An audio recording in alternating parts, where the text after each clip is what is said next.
अंगूठी। मेरा नाम बिन्यामीन है और मैं अपने वालिदैन का इकलौता बेटा हूँ। लेकिन मुझे ये बात दुख के साथ बतानी पड़ रही है कि मेरे वालिदैन इस वक्त इस जहान फानी से कोच कर गए थे जब मेरी उम्र फ़कत 7 साल की थी। उनके इस जहान से जाने के बाद मेरे इकलौते चचा ने मेरी परवरिश अपने जिम्मा ले ली थी। चचा ने बहुत बाद में शादी भी कर ली तो मेरी चची ने मुझे अपनी औलाद की तरह पाला था। उन्होंने कभी मुझे ये महसूस नहीं होने दिया था कि मैं एक यतीम मस्कीन बच्चा था। सच तो यह है कि मेरा भी चचा और चची के सिवा दुनिया में कोई ना था।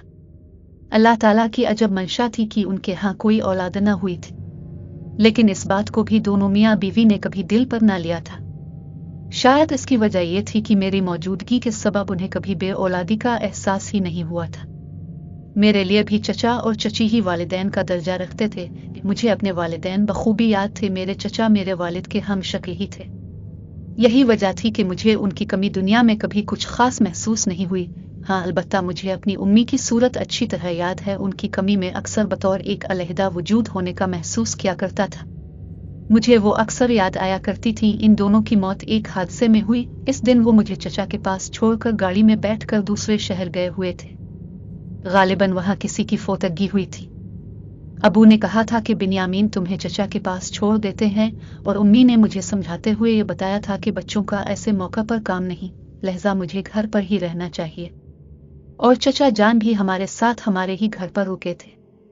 वो सरकारी मुलाजमत किया करते थे, जबकि अबू जान एक नामी ग्रामी ताजिर थे।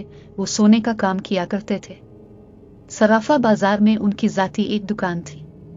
यूं मेरे वालिद साहब काफी दौलतमंद थे। पर इस रात 11 बजे के करीब पुलिस वालों ने जब घर आकर बताया था कि हादसा पेश आ गया है, तो चचा जान मुझे हमसायों के पास छोड़कर अस्पताल से मेरे वालिदैन की बेजान लाशें लिए घर लौट आए थे। महल्ले में इस वक्त कोहराम मच गया था। सब मिलने वालों को खबर की गई तो अगले रोज हमारे घर में एक दुनिया का हुजूम इकट्ठा हो चुका था। अब मुझे 18 साल का हुए पूरे 4 दिन गुजर चुके थे और चचा जान ने मुझे अपने मुताला वाले कमरे में तन्हा बुलाया था। मैं अब FA कर चुका था और आगे भी काम करने की तैयारियों में मुझे मशगूल होना था।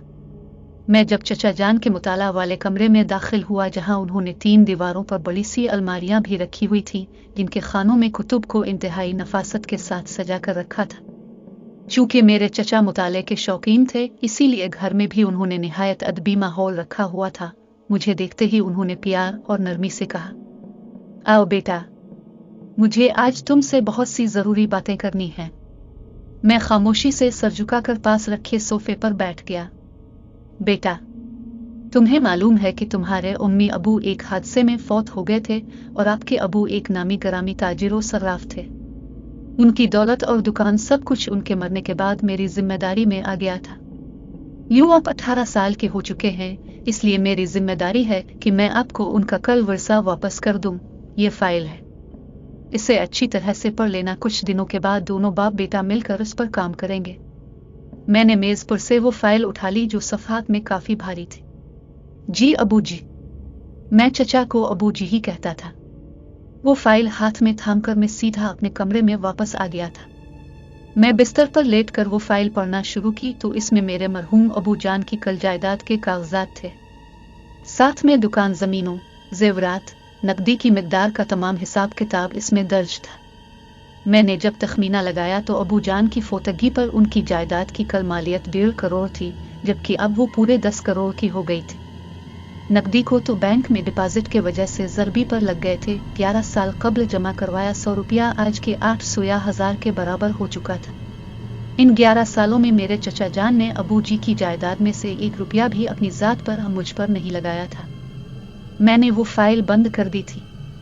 आंखों में अश्क इस बात की गम्माज़ी कर रहे थे। मैं अफसुर्दगी के आलम में रो रहा था। मैं बिस्तर पर दराज होकर चित सीधा लेट गया था। मुझे बार बार ये ख्याल आ रहा था कि इन 11 सालों में मुझ पर चचा जान ने बेदरेग पैसा लगाया था। कभी कोई कमी महसूस नहीं होने दी थी, मगर इतनी बड़ी जायदाद और नकदी के होते हुए भी उन्होंने 1 रुपया भी अबू जान की छोड़ी मेरे लिए विरासत से कलीम नहीं किया था। और आज जबकि मैं बलूगत की उम्र को पहुंच चुका था, तो वो सब मुझे थमा कर बुरी अलजिमा हो जाना चाहते थे। मेरे दिल में न जाने एक अजीब सी कसक ने जन्म लिया था। मेरा जी कर रहा था कि अब मैं अपने मुंह बोले वालिदैन के लिए जरूर कुछ करूं, जिन्होंने यूं बेलूस होकर मेरी तालीम व तरबियत पर बेदरेग खर्च किया था। ना सिर्फ खर्च ही किया था बल्कि जब जब मैं बीमार होता मुझे उनकी ज़रूरत होती, ये मेरे सर पर साया रहमत बनकर उसी वक्त आन हाजिर रहा करते थे। यही तमाम ख्यालात अपने कल्ब के पिन्हा गोशों में समेटते हुए मुझे नींद आ गई थी और मैं नींद की वादी में दाखिल होकर सो गया था।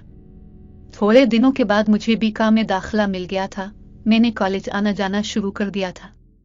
चचा जान ने कागजात पर दस्तखत करवाकर सारी कानूनी कार्रवाइयां निपटा दी थी। उन्होंने अपनी तरफ से भी 20 लाख रुपए मेरे अकाउंट में जमा करवा दिए थे। साथ में उन्होंने मुझसे ये अहद भी लिया था कि मैं अपनी पढ़ाई के साथ किसी तौर से समझौता नहीं करूंगा, क्योंकि उनका ख्याल था कि इंसान के पास चाहे लाख दौलत हो, जायदाद के अंबार लगे हों, लेकिन असल दौलत जो होती है इल्म होता है।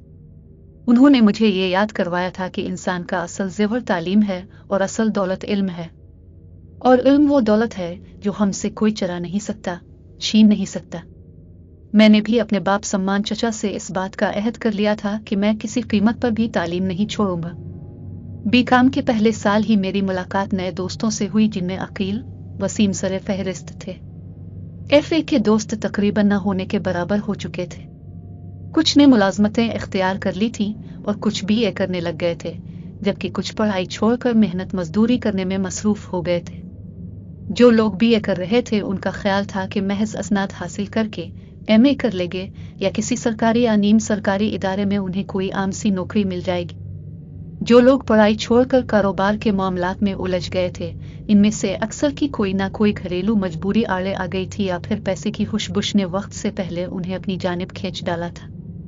वो लोग जो तालीम यकसर छोड़ बैठे थे वो दो किस्म के थे। एक वो जिनकी अंग्रेजी जैसे मजमून में कोई अटक गई थी या जिन्हें किसी मजमून में फेल कर दिया गया था, और दूसरी किस्म इन आमियों की थी जो बेचारे अज़ल से तालीम को एक बोझ समझे बैठे थे।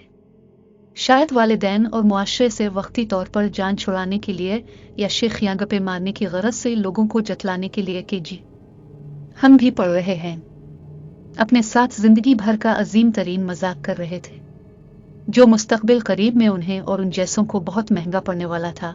वक्त की बहती धार कितनी जालिम होती है, शायद इन जैसे अफलातून की मरी हुई अक्ल के अहाता में फी अल वक्त ये बात नहीं समा रही थी। वो महज वक्त गुजारी कर रहे थे और आवारा ही फिर रहे थे। इसके बरक्स बहुत कम लेकिन हुनूज मुआशरे में ऐसे बाप भी मौजूद थे जो अच्छे भले काबिल बच्चों को आगे पढ़ाने के रवादार न थे।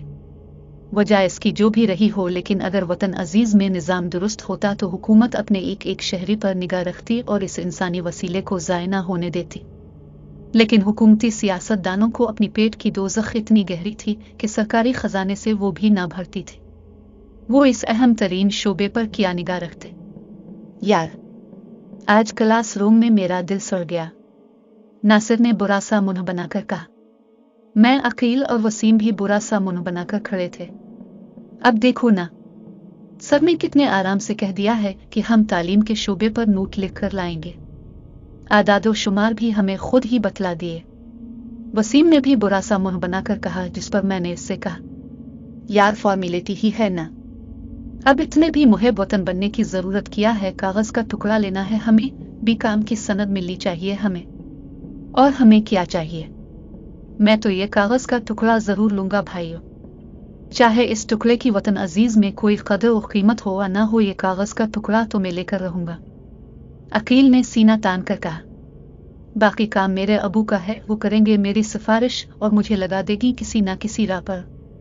अबे तेरा अब्बा तो तुझे लगा देगा, बाकी आबादी में कितने अबू होंगे जो अपने सपूतों को सिफारिश करके लगाएंगे।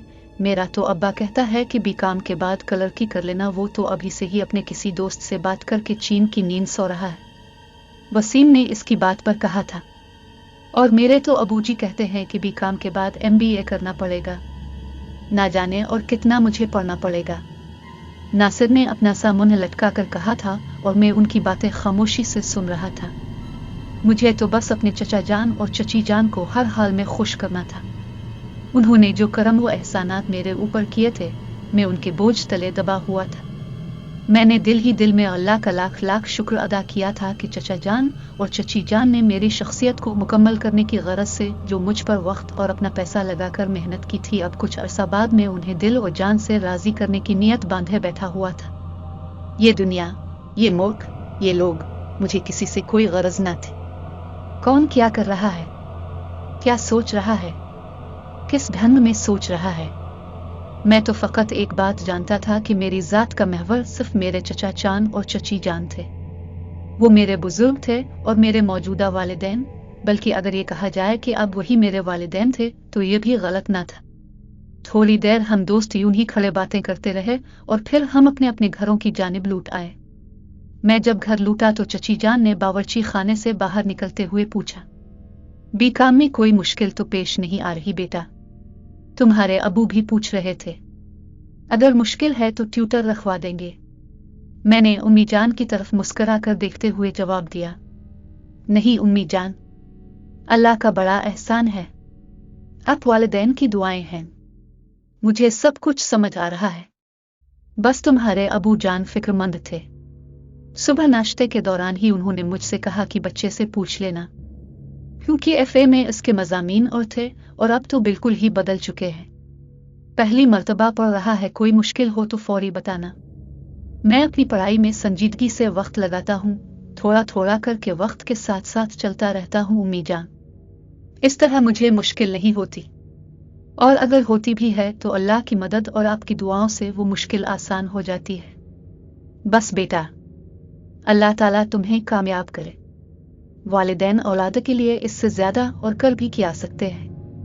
मैं जमीन पर ही उनके कदमों पर बैठ गया।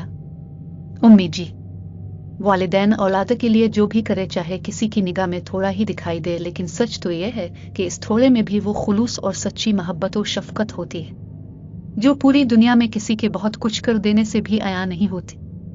भला वालिदैन का नाम अलबदल भी पूरी कायनात में कहीं मौजूद है।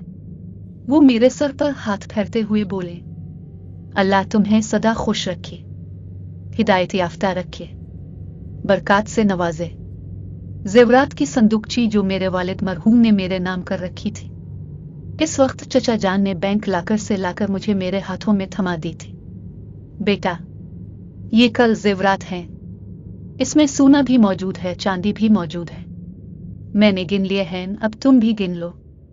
और उसके बाद अगर बैंक लाकर में वापस रखने हैं तो वहां रख दो, वरना अगर उनको बेच कर नकदी की सूरत में तब्दील करवा कर अपने जाती अकाउंट में रखवाना हो तो ऐसा कर लो। मतलब अब फैसला तुम्हारे हाथ में है। मैंने संदूकची खोलकर वो तमाम जेवरात बगौर देखे अबू की हिदायत के मुताबिक मैंने सब कागजात में दर्ज तफसील के मुताबिक देख लिया। अबू जान, सब ठीक है। बस फिर अब फैसला भी तुम्हारे हाथ में है। कहोगे तो बैंक लाकर में रख देंगे ताकि बवक्त जरूरत काम आ जाए, वरना अगर तुम चाहो तो उन्हें फरोख्त करके नकद रकम बैंक में जमा करवा दो, मुनाफा के साथ तुम्हें बढ़ चढ़ कर मिल जाएगी।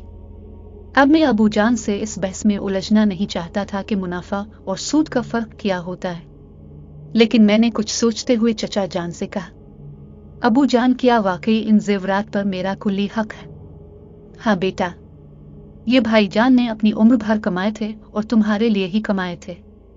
क्या मैं अपने मुकम्मल इख्तियारात से उन्हें इस्तेमाल में भी ला सकता हूँ? हाँ बेटा, ये तुम्हारे ही हैं। फिर मैंने चचा जान की जानिब बहुत अदब और प्यार से देखकर कहा, ये मैं आप और उम्मी जान को तोहफा करता हूँ। मेरी ये बात सुनकर वो एक लहजा के लिए सकता की हालत में वही मुंजमद खड़े रहे। न उनकी सूरत में खुशी के आसार थे और न ही किसी और तरह का तगय्युर मैंने उनके चेहरे पर देखा। वो बहुत आहिस्ता से चलते हुए अपनी मुतालागा की कुर्सी पर बैठ गए। ऐनक उन्होंने आंखों से उतार ली। खामोश होकर उन्होंने अपने दोनों बाजुओं की कोहनियां मेज पर टका दी थी और दोनों हाथों से दाएं बाएं गाल ढांप कर कुछ सोचने में महव हो गए। मैं तेजी से उनके पास रखे सोफे पर बैठ गया। अबू जी, आपकी तबीयत तो ठीक है? हाँ हूँ। उन्होंने मेरी जानिब संजीदगी से देखा और फिर एक फीकी मुस्कुराहट थी जो उनके चेहरे पर आई और आकर वापस कहीं गायब हो गई। फिर आप क्या सोच रहे हैं अबू जी? क्या एक बेटा बाप को, माँ को अपने वालिदैन को तोहफा नहीं दे सकता? उन्होंने मेरी इस बात पर मेरी तरफ देखते हुए कहा, बिल्कुल दे सकता है। ठीक है, चलो देखें कि इस संदूकची में है क्या। वो उठे और फिर इस संदूकची को खोलकर इसमें से एक नीले रंग की अंगूठी निकाली। ये देखो बेटे। मैं दिलचस्पी से इन अंगूठी और अबू जान को देख रहा था। यह अंगूठी मैंने भाईजान की मौत के बाद उनकी उंगली से उतार ली थी और फिर इस संदूकची में डाल दी थी ताकि जब तुम इस संदूकची की बजात के अहल हो जाओगे तो तुम्हें तुम्हारे बाप की आखिरी निशानी भी मिल जाएगी। मैंने देखा कि अबूजी ये कहते हुए आबदीदा हो गए थे। शायद वो 11 साल पीछे इस दिन को याद करके रो पड़े थे, जब उनके बड़े भाई अपनी जान की बाजी हार गए थे और ये तनतन्हा उनका बेजान जिस्म लेने रवाना हुए थे। वहां उन्होंने मेरे हकीकी अबू की बेजान उंगली से ये अंगूठी निकाल ली थी। ये ख्याल ही मेरे लिए बड़ा अजियतनाक बन गया। मैं अपने चचा के साथ जड़ गया था, वो भी मुझे अपने साथ यूं जड़ा देखकर संभल गए। बेटा ये देखो गौर से, इस अंगूठी को हार्ड प्लास्टिक से बनाया गया है। इसके अंदर आसमानी फिरोजे का पत्थर है और ये पत्थर सही से तराशा नहीं गया। फिरोजे के पत्थर को गोलाई की सूरत देने की बजाय तिकोन की सूरत दी गई है। मेरा ख्याल है कि ये भाईजान ने ही अपने हाथ से तराशा होगा, क्योंकि वो इन कीमती पत्थरों को बआसानी तराश कर अंगूठियों, बालियों और हारों में पिरोने का फन जानते थे। चलो, ऐसा है कि तुम्हारी दिलजोई के लिए और अपने भाई की आखिरी निशानी के तौर पर मैं ये अंगूठी तुम्हारे और भाईजान की तरफ से तोहफा समझकर कबूल कर लेता हूँ। मैंने अंगूठी को बगौर देखा। हार्ड प्लास्टिक की तो कोई खास कीमत नहीं थी, और रहा फिरोजे का वो छोटा सा पत्थर, इसकी भी कोई खास कीमत नहीं थी। मैं समझ गया था कि अबूजी ने ज़ेवरात अपनी ज़ात के लिए लेने से इस अंदाज में मुझे इनकार कर दिया था। मैंने अपने चेहरे पर किसी तरह का कोई तासुर कायम न किया। मुझे खदशा था कि कहीं अबूजी का दिल न टूट जाए। फिर ज़ेवरात तो औरतों के लिए बनते हैं, अबूजी ऐसा करते हैं कि उन्हें उम्मी जी को दे देते हैं। हाँ, ये राय कबूल है, वो मुस्कुराते हुए बोले। उन्होंने अंगूठी अपनी उंगली में पहन ली। जैसे ही उन्होंने अंगूठी अपनी उंगली में पहनी, बाहर आसमान पर बिजली शिद्दत से कौंधी थी। हम दोनों बाप बेटा तकरीबन डर ही गए।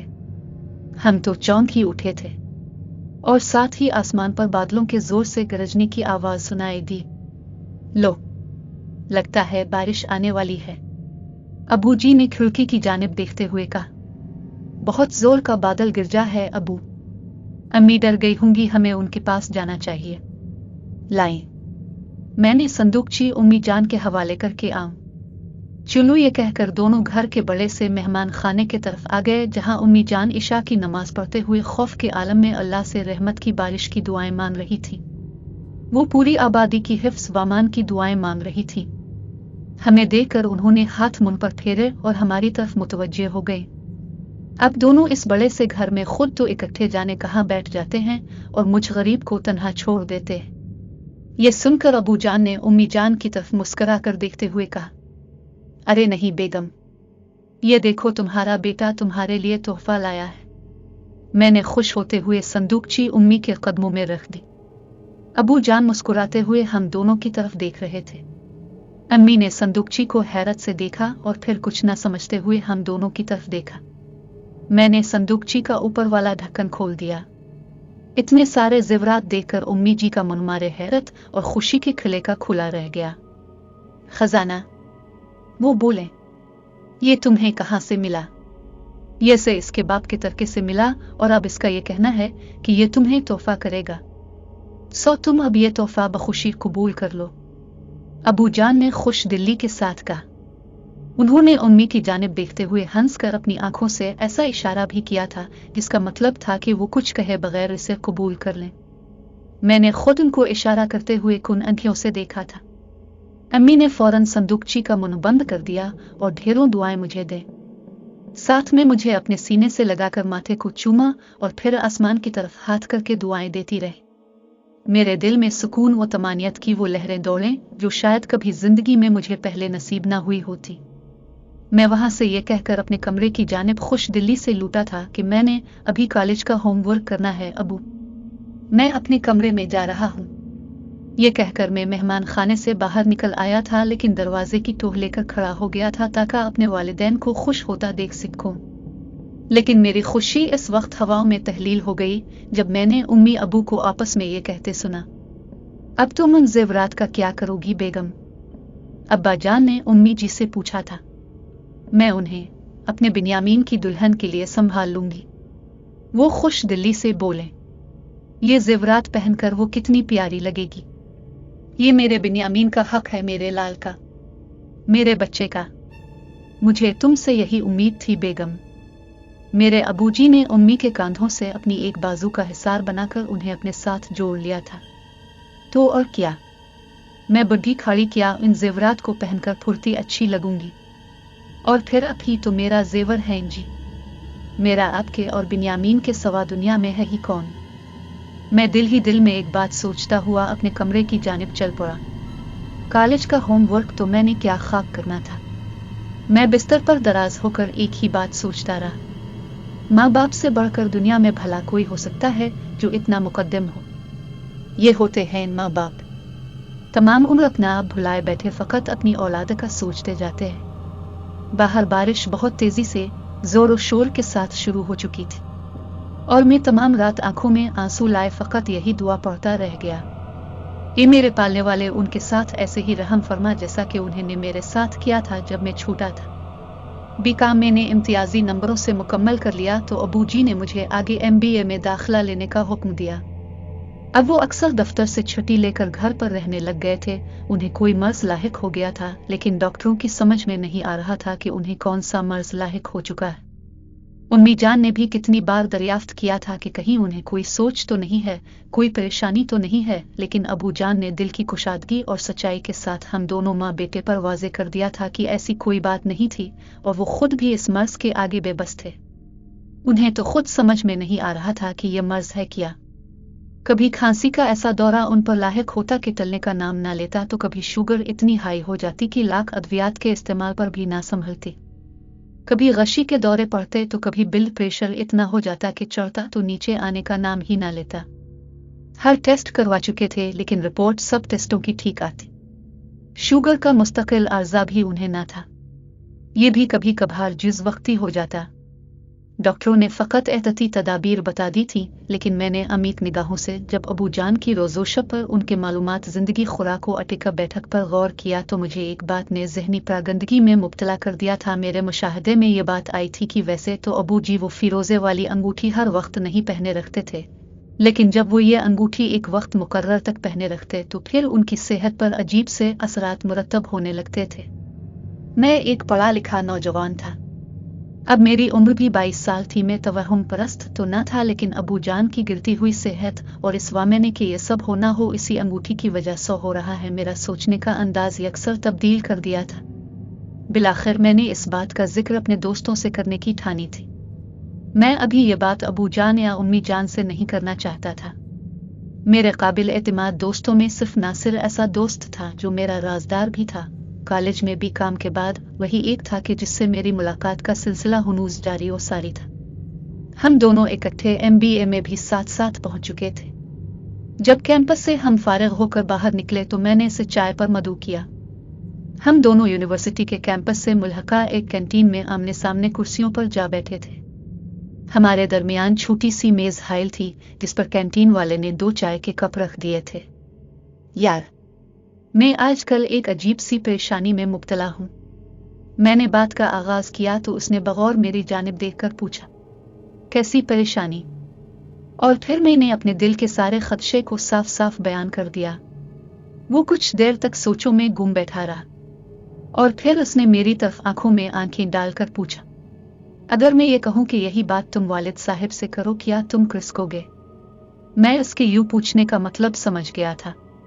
वो चाहता था मैं ये राज अगर उसके वालिद से बांटूं तो आज खुद बात करके उनकी सलाह ले सकता हूँ। शायद वो खुद इस मामला की हकीकत तक नहीं पहुंच पाया था। हाँ यार नासिर, मैं तैयार हूँ, मैंने इससे इकरार करते हुए कहा। और वैसे भी मैं जानता था कि नासिर के वालिद साहिब का दरवेशी और पैरी की तरफ झुकाव भी बहुत था। वो एक खानकाही इंसान थे, निहायत मुत्तकी और परहेजगार थे। मैं कई मर्तबा उनसे मिल चुका था और हर मुलाकात में मैं उनसे पहले से ज्यादा मुतासिर होता था। तो फिर यूं करो ना कि देर ना करो, अभी मेरे साथ घर चलो और अबू जी से मिल लो। वो दफ्तर से पूरे घंटे बाद वापस होंगे। तुम अपने घर इत्तला करो ताकि तुम्हारे उम्मी अबू तुम्हारे लिए परेशान ना हो। इसने मेरी तरफ अपना सेल फोन बढ़ाते हुए कहा। मैं कभी अपना सेल फोन यूनिवर्सिटी आते हुए साथ नहीं लिया था और ना ही अभी तक कोई सवारी ही अबू जी ने मुझे लेकर दी थी। उनका कहना था कि पहले मुझे पढ़ लिख कर जेवर तालीम से आरास्ता होना चाहिए था और इस दौरान आम लोगों की तरह मुआशरे में रहना देखना चाहिए था। वो मेरे अंदर अमीरजादों वाली शान नहीं देखना चाहते थे जो दूसरों की किसी तौर पर दिल आजारी का सबब बने। वो तो अक्सर कहा करते थे कि जो बात आम होने में है वो खास होने में नहीं है बेटा। आम होने में ये तो दरअसल खास बात पोशीदा है।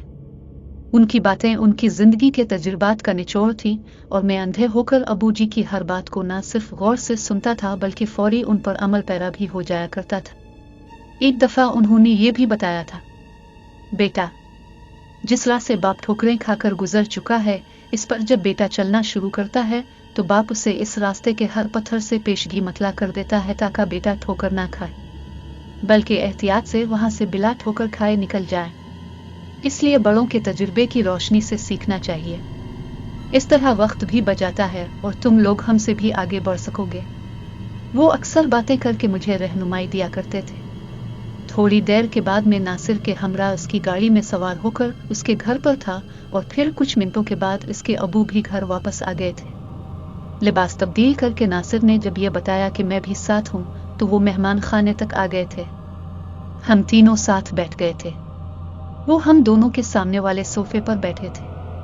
मैं पूरा मामला उनको सुना दिया तो वो कुछ सोचते हुए बोले, मेरा नहीं ख्याल कि यह तुम्हारा वहम होगा बेटा, क्योंकि हम अपनी जिंदगी में अक्सर बातों को गैर संजीदगी से ले लेते हैं, बिलखुसूस जब भी जिक्र शादी ब्याह का हो। हम गैर संजीदा दिखाई देते हैं और महज ठट्ठेबाजियों में मामला को उड़ा रहे होते हैं, हालांकि दो जिंदगियों का मामला होता है। तालीम का मामला ले लो, हम गैर संजीदा हैं, हता कि जिंदगी के हर शोबे में गैर संजीदगी के इस रवैये ने हमें दुनिया की बाकी अक़वाम से 200 साल पीछे धकेल दिया है। मैं खामोशी से उन्हें सुनता रहा। वो निहायत धीमे लहजे में गुफ्तगू किया करते थे। अब भी वो सपाट धीमे लहजे में मुझसे बात कर रहे थे। मेरा ख्याल है कि तुम मेरे साथ कल दोपहर का वक्त निकाल कर एक मर्तबा मेरे हजरत के पास चले चलो। वहां यह किस्सा बयान करना, हो सकता है कि कोई खातिर खा जवाब वहां से मिल जाए और फिर हो सकता है कि यह महज तुम्हारा वहम ही हो। जी जरूर अंकल, मैंने कुछ सोचते हुए कहा। कल मैं 2 पीरियड छोड़ दूंगा आखिरी वाले। ये तो करना पड़ेगा, उन्होंने मेरी तरफ मुस्कुरा कर देखते हुए कहा था। इनकी मुस्कुराहट बहुत दिलनशीन थी। मैं भी दफ्तर से जल्दी आ जाऊंगा, बल्कि नासिर, तुम भी बिन्यामीन के साथ छुट्टी लेकर आ जाना। तीनों इकट्ठे ही निकल चलेंगे।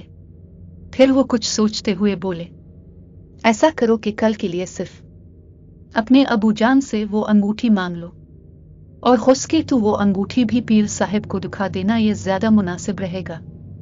मैंने इस बात में सर हिला दिया। मेरे ख्याल में भी ये ऐन मुनासिब बात थी। इस तरह अंगूठी देखकर भी हजरत साहिब इस बात की निशानदेही कर सकते थे कि आया इस अंगूठी में कोई बदअसरात हैं। ये महज मेरा वहम ही है कि यह अंगूठी मेरे अबू जी पर बुरे असरात मुरतब कर रही। हजरत साहिब के आस्ताने पर जब हम अगले रोज दोपहर के वक्त पहुंचे तो वहां कुछ साहिबान पहले से मौजूद थे। हजरत जी ने हमारे मुकर्रर करदा वक्त पर ही हमें अंदर मेहमान खाना में बुला लिया था। हम तीनों जमीन पर कालीन के साथ लगाए गए गाँव तकियों के साथ बैठ गए थे। नासिर के अबू ने तफसीली बात पहले से ही उन बुजुर्गों से कर दी थी। मैं इन हजरत को देखने से कबल ये सोच रहा था कि ये कोई छोटी सी दाढ़ी वाले और ऊंची टोपी या पगड़ी वाले चूगा पहने, गले में हिंदू जोगियों की मानिंद मोटे दाने वाली मालाएं पहने, हाथों में सोने की अंगूठियां सजाए कोई पीर साहिब होंगे, लेकिन यहाँ तो एक बाशरा चादर लिबास वाला सादा सा इंसान बैठा था। सफेद शलवार करता और सफेद टोपी, मुकम्मल एक मुश्त बराबर की बारिश दाढ़ी थी। उनका चारी नूरानी और मुस्कुराहट दिलनशीन लबों पर सजाए वो अपनी हीरे जैसी चमकती आंखों से मेरी जानिब देखकर बोले थे, क्या आप अंगूठी साथ लाए हैं? मैंने जेब से वो नीले रंग की अंगूठी निकालकर उनकी तरफ बढ़ा दी थी। उन्होंने इस अंगूठी को हर जानिब से देखा और फिर नीले आसमानी फिरोजे की जानिब वो काफी देर तक अपनी अमीक निगाहों से घूरते रहे।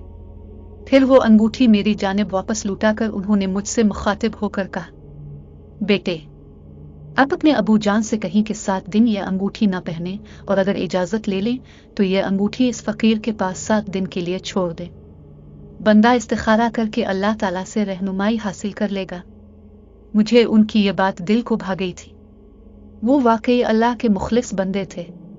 मुझे उम्मी जान ने यही बताया था कि हुजूर नबी करीम ने इस्तिखारा का जो मसनून तरीका बताया था वो 7 दिन तक नफल इस्तिखारा पढ़कर सुना है, यानी अल्लाह ताला से किसी मामला पर मशवरा सवाल का जवाब तलब करना।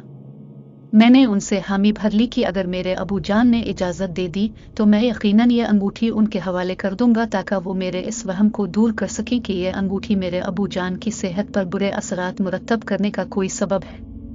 हम तीनों वहां से वापस हो लिए थे। मैं नासिर और उसके अबू जान का शुक्रिया अदा करके वापस घर आ गया था। अब मुझे अबू जान का इंतजार था। वैसे मैंने घर आकर उम्मी जी को आज दिन भर का अहवाल कह सुनाया था ताकि वो अबू जान से इसरार कर सके कि 7 दिन के लिए ये अंगूठी वो हजरत साहिब को दे दे। मुझे ये खदशा भी था कि अबू जान अपने मरहूम भाई की आखिरी निशानी देने से इनकार न कर दे। लेकिन जब अबू जान घर लौटे तो जब उन्हें उम्मी जान ने सारी तफसील और मेरी दिली कैफियत के बारे में तमाम अहवाल बताया तो वो सोचों में गुम हो गए। उन्होंने इस मामला में कोई सद्देरा खड़ी न की, बल्कि उल्टा मुझे बहुत ज्यादा प्यार और मोहब्बत के साथ अपने सीने से लगा लिया था।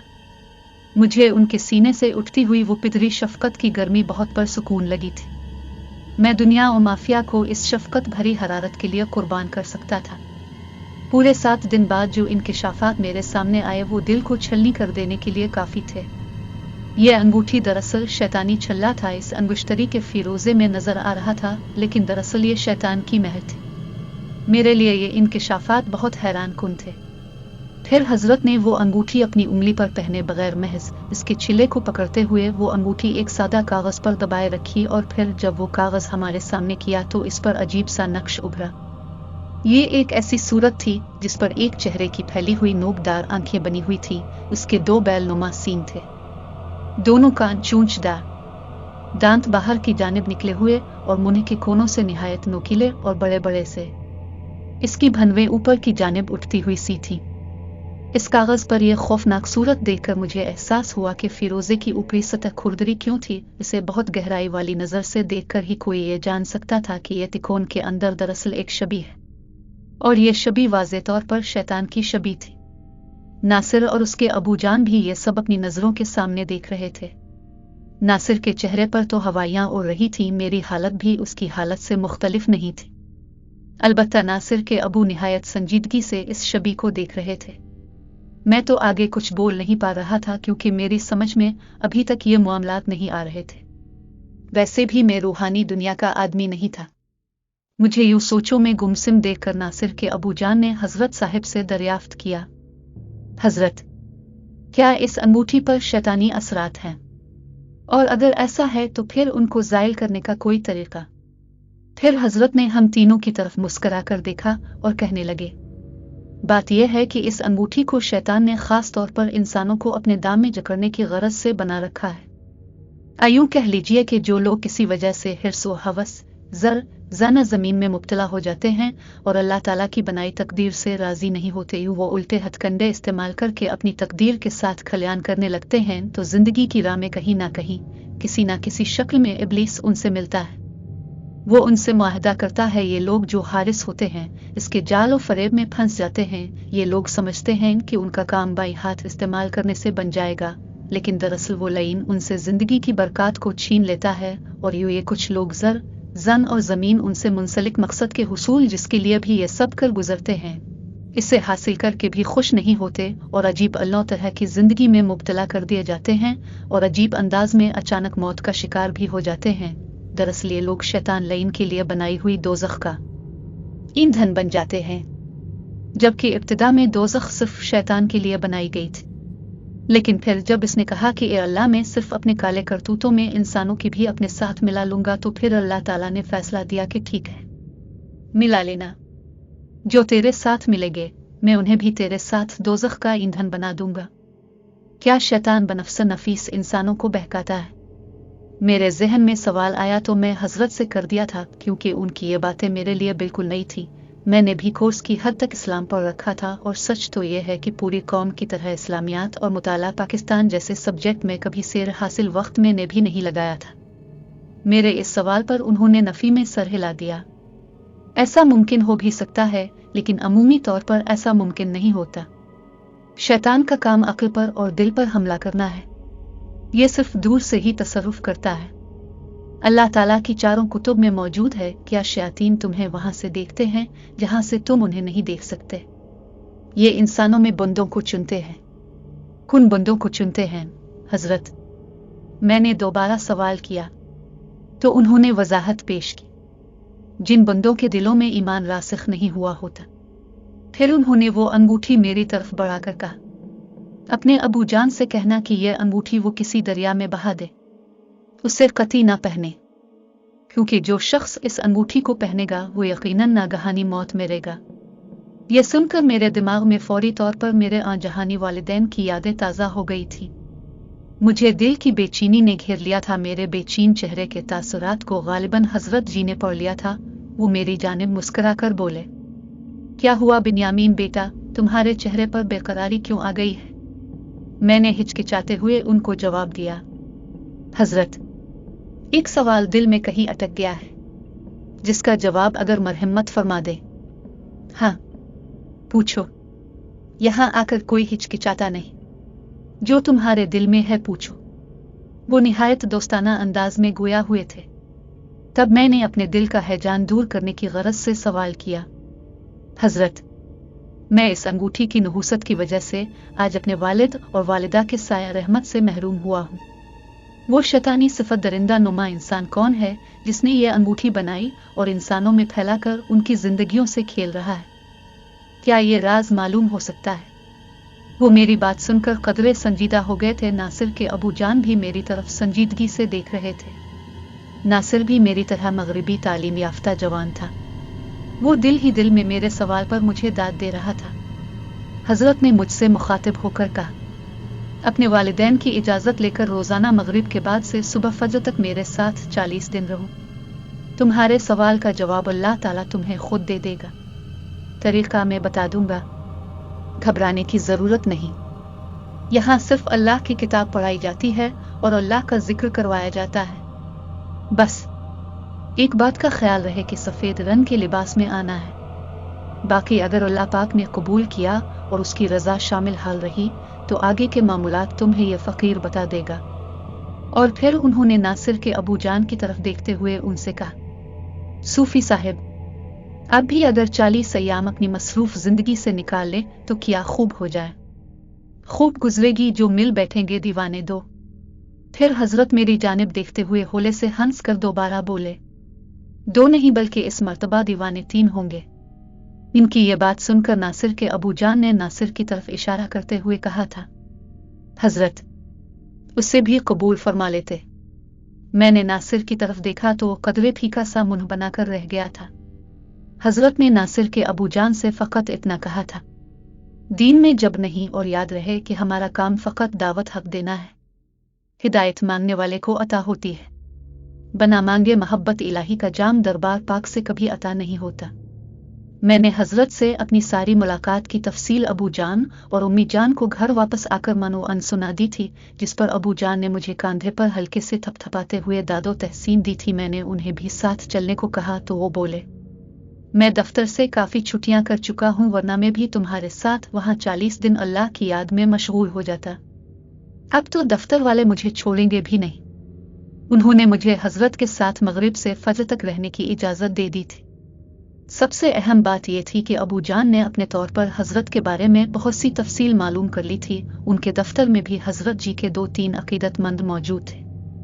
ऐसा उन्होंने इसलिए किया था कि आज के दौर में बुजुर्गी, पैरी, फकीरी के नाम पर अक्सरियत ने दुकानदारी सजा रखी थी। ये आज ही के दौर का अलमिया नहीं बल्कि शाह वली अल्लाह मुहद्दिस दहलवी तो बाकायदा इसरा के मिलावटियों और बारूपियों के खिलाफ अपने वक्त में इल्म जिहाद भी बुलंद कर रखा था।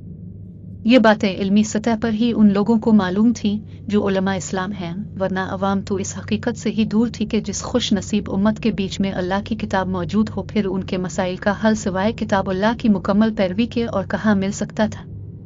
बहरहाल वालिदैन की इजाज़त से मैंने हजरत की सोहबत में मगरिब ता फजर वक्त गुजारना शुरू कर दिया।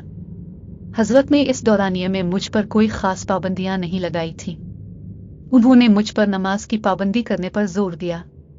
चूँकि नमाज की पाबंदी तो मैं यूं भी करता था तो उन्होंने मगरिब की नमाज के बाद मुझ पर 6 नवाफिल ओलीन के पाबंदी से पढ़ने का हुक्म दिया।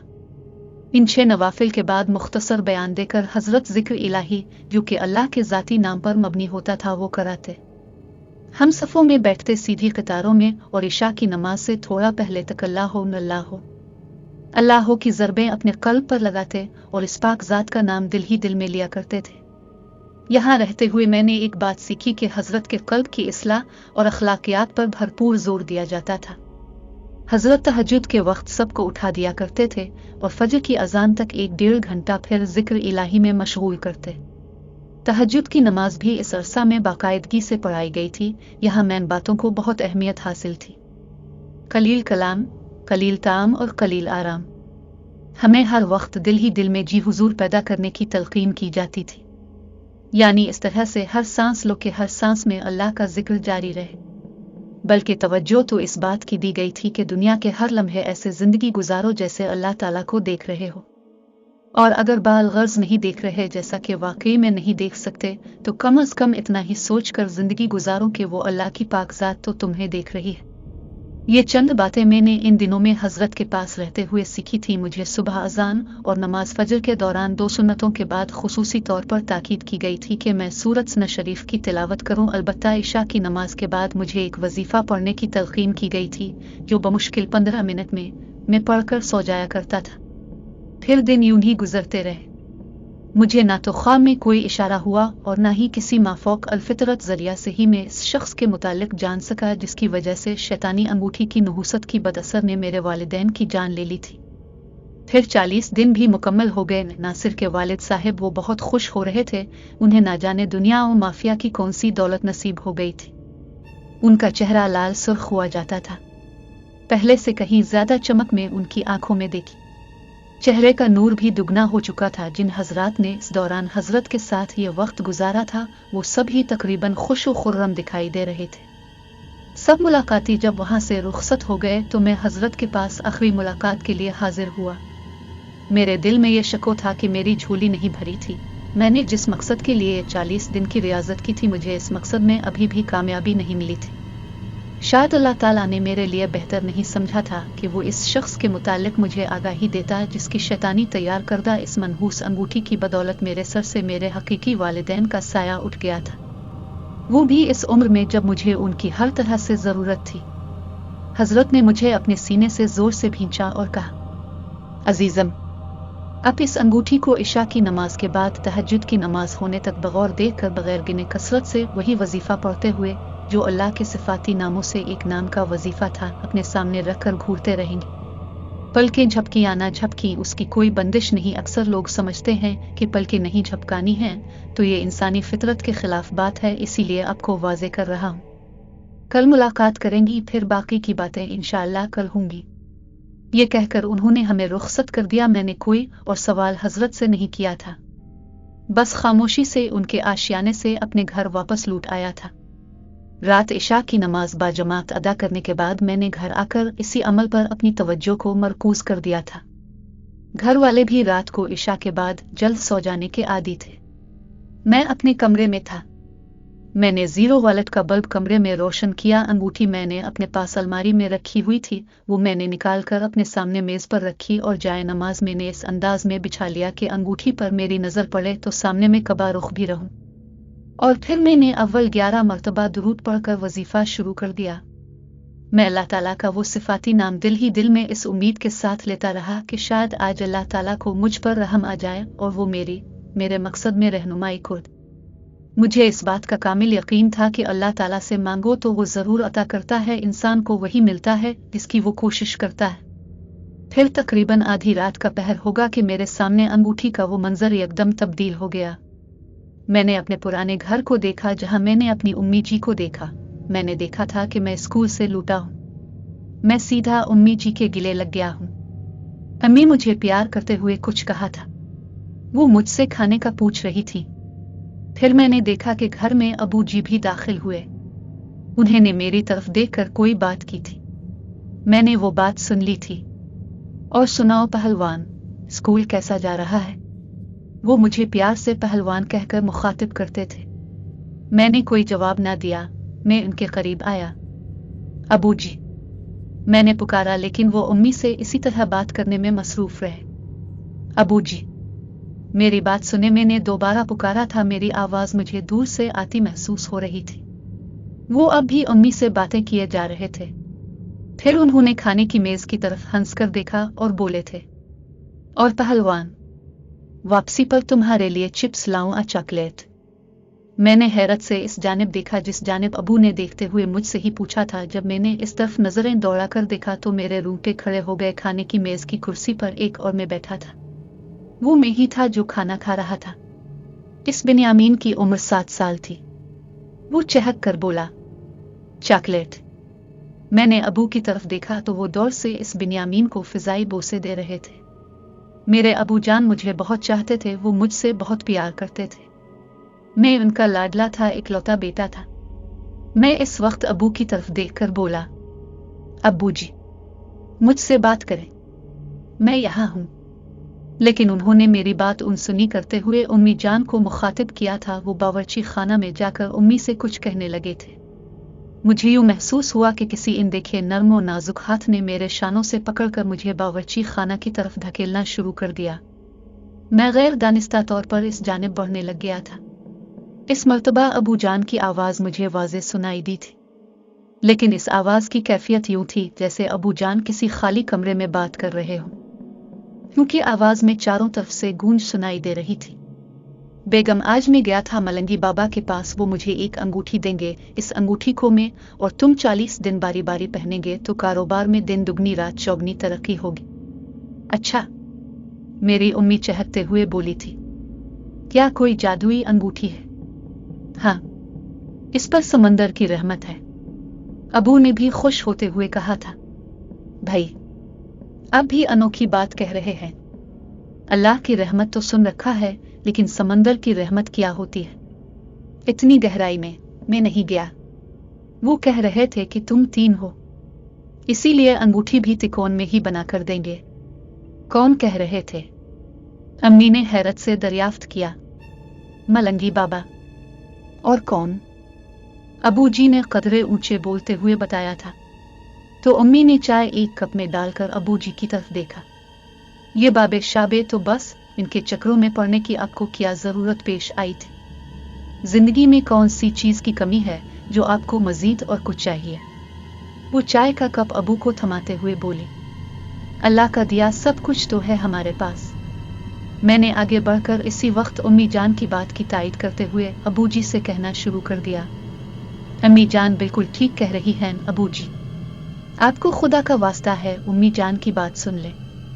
ये मलंगी बाबा की अंगूठी मत ले, और मलंगी बाबा शैतान का गुमाश्ता है और शैतान इंसान का खुला दुश्मन है। अबू जी, अल्लाह की रहमत पर भरोसा करें अबू जी, प्लीज वो अंगूठी मत कबूल करना इस जालिम से। लेकिन मेरे अबू जी तो उम्मी की तरफ मुस्करा कर देखकर चाय पीते रहे। उन्होंने मेरी एक बात पर भी तवज्जो न की। वो मेरी हर बात को सुनी किए जा रहे थे। मैंने अबू जान को नज़रअंदाज करते हुए इस मर्तबा उम्मी जान की तरफ मुड़कर देखा तो वहाँ उम्मी जान नहीं थी। फिर मैंने दोबारा मुड़कर वहाँ देखा जहाँ अभी कुछ देर कबल अबू जान चाय पी रहे थे, लेकिन अब वो भी बावर्ची खाने में नहीं थे। मैं भागते हुए बाहर खाने की मेज पर आया जो अब वहाँ मौजूद नहीं थी। कमरे में उजाड़ पूरा हुआ था। मैं चलाया, अबू, उम्मी, अबू जी आप कहाँ हैं? उम्मी जी आप कहाँ गई? लेकिन वहां कोई नहीं था, कमरा खाली था। फिर कमरे का दरवाजा खुला। हमारे घर का मरकजी दरवाजा था। एक अजीब सा मनहूस सूरत शख्स घर में दाखिल हुआ। उसने एक थैला कांधे पर लटका रखा था, साथ में उसके एक और आदमी भी था। वो शख्स बूढ़ा था, उसकी उम्र यही कोई 60 से 2 साल ज्यादा ऊपर की रही होगी। अलबत्ता इसके साथ वाला नौजवान 26 साल का था। तुम दोनों कौन हो और यहाँ मेरे घर पर क्या कर रहे हो? मैं उन्हें देखकर गैज़ व गज़ब के आलम में चलाया था। वो दोनों एक चटाई की जानिब बढ़े थे। मैं उन्हें कहर आलूद निगाहें डाले घोर रहा था। इस बूढ़े ने चटाई पर दराज होकर अपनी एक टांग नौजवान के सामने कर दी थी। ले बेटा, तेरा मुस्तकबिल तो बन गया। आज पूरे 20 लाख का हाथ साफ किया है। वो बूढ़ा जवान की तरफ देखते हुए बोला। वो जवान बूढ़े की टांगें दबाने लग गया।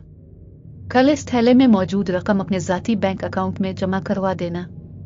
बस चंद साल में ही तेरे अकाउंट में करोड़ों रुपए डलवा दूंगा। वो बूढ़ा थकावट की वजह से चूर दिखाई दे रहा था। अजीब कबूतर के पों जैसी दाढ़ी थी इसकी। वो नौजवान उसकी टांगें दबाता हुआ साथ में हिलता जा रहा था, लेकिन खामोश था। तो खुश क्यों नहीं है? बूढ़े ने इस जवान से पूछा। अब्बा जी, आप अब आराम करें। मैं आपको कब से मलंगी बाबा के रूप में इतनी मेहनत और अदाकारी करते देख रहा हूँ। अब तो बस कर दे। मैंने कहर आलूद निगाहों से इस जालिम को देखा। अच्छा तो है मलंगी बाबा। जालिम इंसान, खबरदार जो तूने मेरे अबू जी को वो अंगूठी दी तो, वरना मैं तेरा खून पी जाऊंगा। मैंने आगे बढ़कर इसका गिरेबान पकड़ने की कोशिश की तो मेरे हाथ इसके गिरेबान पकड़ने की बजाय दाएं बाएं जानिब को हो जाते, साथ में मैं भी दाएं बाएं जानिब हो जाता। जब मैं इस तक दस्तरत रखने पर कादिर ना हुआ था, मैंने अपनी कोशिश तर्क कर दी और अपने जज्बात पर काबू पाते हुए उन्हें बगौर सुनना शुरू कर दिया। कल मैंने काला इल्म पढ़ दिया था अंगूठी पर। वो शैतानी महर है।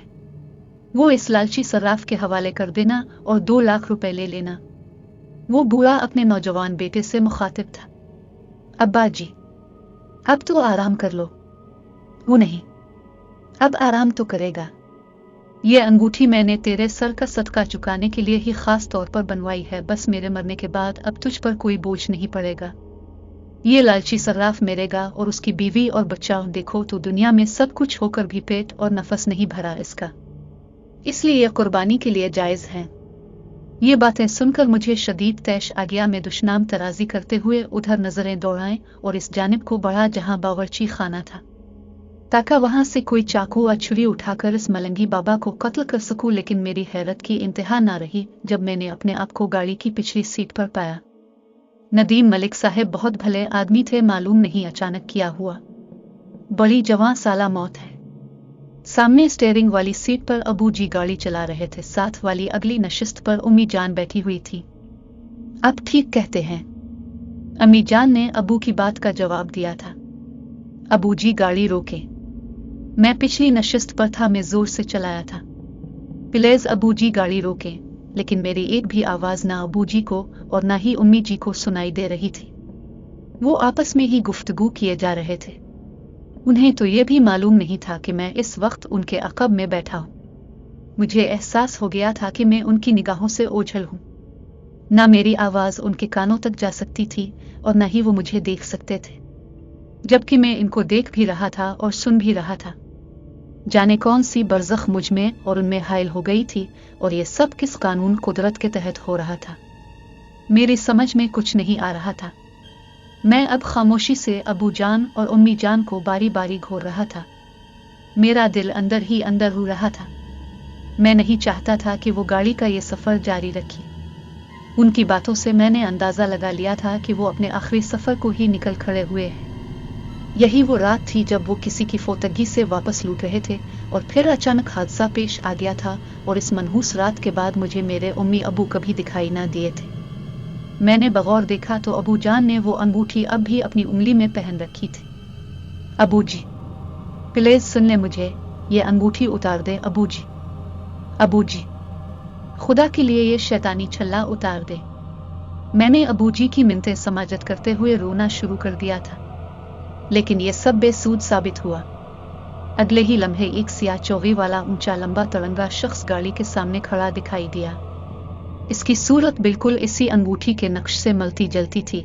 इसने एक आन के लिए अपने बाजू दाएं बाएं की जानिब फैलाए, जिनके साथ ही चमगादड़ के परों जैसे बड़े बड़े पर इसके अकब से फैलकर दाएं बाएं की जानिब फैलते चले गए। और फिर उम्मी अबू दोनों की बुलंद बांग चीखें गाड़ी में गूंजी थी, और अगले लम्हे गाड़ी जोर से एक दरख्त से जा टकराई थी। लेकिन इसके साथ ही मुझे उम्मी अबू की चीखें दूर होती हुई सुनाई दी थी। वो मदद के लिए पुकार रहे थे। इस मर्तबा उनकी चीखों में मेरा नाम वाज़े सुना था। बिन्यामीन, बेटे हमारी मदद करो। ये आवाजें और चीख पुकार में कभी भूल सकता था। ये मेरे वालिदैन ही थे। और फिर अबू जान ने मुझे झंझोड़ते हुए कहा, बेटे होश करो, यूनिवर्सिटी का वक्त हो गया है। मैंने कदरे होश में आते हुए अपने इर्द गिर्द देखा और फिर अपने शफीक चचा जान को देखा, जिन्होंने तमाम उम्र मुझे बाप बनकर पाला पोसा था। मैं उनके सीने से लग गया था। ये अंगूठी तुमने मेज पर क्यों रखी हुई है? उन्होंने अंगूठी की जानिब हाथ बढ़ाते हुए कहा। तो मैंने जल्दी से उनका बाजू पकड़ कर कहा, अबू जी, आप ये अंगूठी नहीं छेड़ेंगे, मैं इसको दोबारा हजरत के पास ले जाऊंगा। बेटा, तुम पसीने में शराबूर हुए जाते हो। आखिर बात क्या है? अबू जान ने मेरे माथे पर हाथ रखकर पूछा था। अबू जी, अल्लाह का खास करम हो गया है, इस रब ताला ने मेरी रहनुमाई की है और मैंने अपने मुशाहदे में आई हर वाक़े की तफसील अबू जी को सुना दी। वो मुझसे इस वाक़या की तफसील सुनकर हैरान और शशदर हुए जाते थे। फिर उन्होंने अम्मी जान से भी वो तफसील कह सुनाई थी। अम्मी जान भी ये सब सुनकर परेशान हो गई थी। उन्होंने अबू जी से ताकीद की थी कि वो भी आज हजरत के पास मेरे हमरा जाएं और इस सारे मामले का हतमी हल दरियाफ्त करें। दरअसल इसे कश्फ कहते हैं और यह अल्लाह ताला की रहमत है कि इसने हकीकत का इंकिशाफ तुम्हारे आगे कर दिया है। चूंकि तुमने अल्लाह के हुजूर इखलास के साथ इस्तदी की थी और इसे हुजूरी कल्ब के साथ पुकारा था, तो उसने तुम्हारे आईना कल्ब में तमाम हकीकत का इजहार कर दिया। हजरत के सामने में और अबू जान ने सारा अहवाल बयान किया तो वो हमें दिलासा देते हुए बोले थे, अब घबराने की जरूरत नहीं, वो जात जो भी करती है इंसान के भले के लिए होता है। अब यूं कीजिए कि वो अंगूठी अब दरिया में फेंक दे, इस तरह इसका वबाल खुद ही टल जाएगा और अपने वालिदैन के लिए दुआए मगफिरत करें। मैंने हजरत का बेहद शुक्र अदा किया। अबू जान भी उनके इंतहाई मशकूर नजर आ रहे थे। फिर एकदम मेरे जहन में एक ख्याल आया। मैंने हजरत से सवाल किया, हजरत क्या ये मलंगी बाबा अब भी जिंदा होगा? हजरत मेरी जानिब मुस्कुराकर बोले, नहीं, इसकी मौत 8 साल कब्ल हो गई थी। वो इस शहर का सबसे बड़ा आमिल था। उसने एक मखलूक को गुमराह किया था। वो ज्यादातर दौलतमंदों को अपने दाम में पैंसा करता था और फिर उसके मरने के बाद इसका बेटा इस शहर में एक पोश इलाके में रहाइश पजीर हो गया था। अब वो किस इलाके में रहाइश पजीर है? इस मर्तबा अबू जान ने सवाल किया था। उनके इस तशवीश भरे सवाल पर मुझे दिली खुशी हुई थी, क्योंकि अभी तक मैं समझ रहा था कि अबू जान महज मेरा दिल रखने के लिए और उम्मी जान के कहने पर यहाँ आ गए थे। हजरत ने अपनी दिलनशीन मुस्कुराहट चेहरे पर कायम रखते हुए कहा था, वो आदमी नौजवानी में ही चल बसा था। उसकी मौत बड़ी पुरस्कार तरीके से हुई थी। वो शहर से बाहर जा रहा था कि मैनजीटी रोड पर अचानक पीछे से एक भारी माल बारूदर ट्रैलर उसकी नई नवीली गाड़ी पर चढ़ दौड़ा था। कहते हैं कि इस भारी भरकम माल बिरादर ट्रक की ब्रेकी फेल हो गई थी। बहरहाल मलंगी बाबा के इस इकलौते बेटे की लाश पचक गई थी। हड्डियों तक का चूरा चूरा हो गया था। लाश पहचानी ही नहीं जाती थी। जो माल नाहक जुल्म और जबर से इस मलंगी बाबा ने अपनी इकलौती औलाद के लिए इकट्ठा कर रखा था, वो सब ना उसके और ना उसके इकलौते बेटे ही के काम आया। कुदरत के अपने कवानीन हैं। जब आदम को रिस्क ममनुआ रास नहीं आया था, तो आदम की औलाद को कैसे आता? ये कुलिया तो परवरदिगार ने अज़ल से बना दिया था कि ए आदम, हर पाक शय को खा पी लो, मगर इस ममनुआ रिस्क के करीब न जाना, वरना ज़ेरे ताब आ जाओगे, यानी घाटे वालों में से हो जाओगे। इंसान को इस खमीर से बनाया ही नहीं गया कि जुल्म व जबर से खाए और रहम व करम की उम्मीदें भी रख ले। ये तो मुमकिन ही नहीं। ना पहले ऐसा कभी हुआ, ना अब हो रहा है और ना कभी होगा। अल्लाह ताला तो अपनी बात से नहीं फिरता। हम इंसान इसके अहकामात से मुंह फेरते हैं। हम थोड़ी देर बाद वहां से घर लौट आए थे। वापसी पर अबू जान ने दरिया किनारे खड़े होकर वो अंगूठी मुझे दरिया में फेंकने का हुक्म दिया। मैं जेब से वो मनहूस अंगूठी निकाली और एक जोरदार झटके से दरिया सुपुर्द कर दी। मेरी आंखों में मेरे हकीकी अबू और अम्मी की सूरतें उभर आई थीं। दरिया अपनी मुकम्मल रवानी से बह रहा था। अंगूठी दूर इसमें जा गिरी थी। मेरे अबू की आवाज़ ने मेरी तवज्जो अपनी तरफ मबजूल कर दी थी। वो मेरे कंधे पर शफकत भरा हाथ रखकर बोले थे, चलो घर चली बेटा, अल्लाह ने जो दिया इसका भी शुक्र है और जो नहीं दिया इस पर भी अल्लाह का शुक्र है। सच तो ये है बेटा, इंसान को इस दुनिया में जिंदा रहने के लिए लाखों करोड़ों की जरूरत नहीं होती।